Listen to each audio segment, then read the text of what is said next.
Alright. This is more or less what I can do for proper cable management.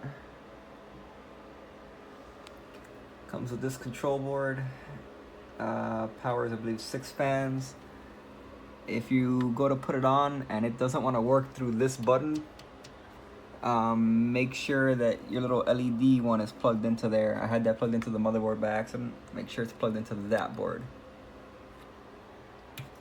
This case comes with USB Type-C, so make sure you guys have the connection for that.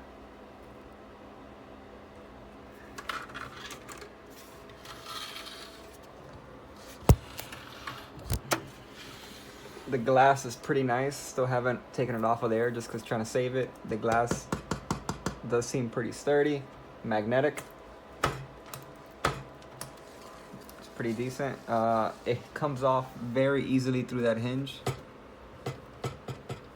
so be careful about lifting that. I've almost broken it twice and it's been 2 days.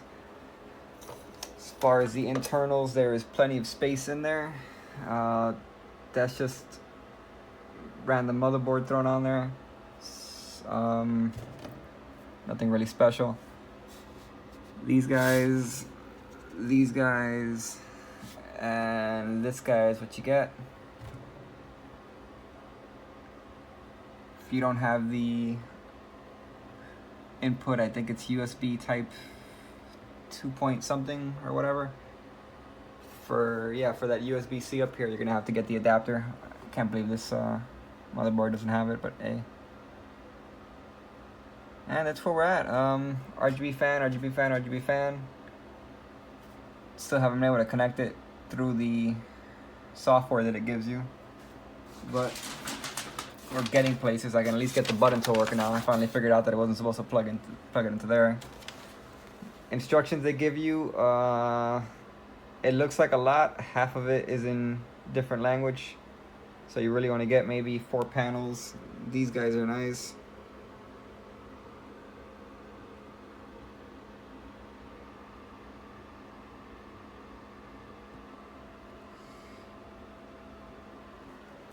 And that's where we're at. It's not a bad case at all. Decent airflow. Waiting for the new card and new cooler to come in. Good stuff.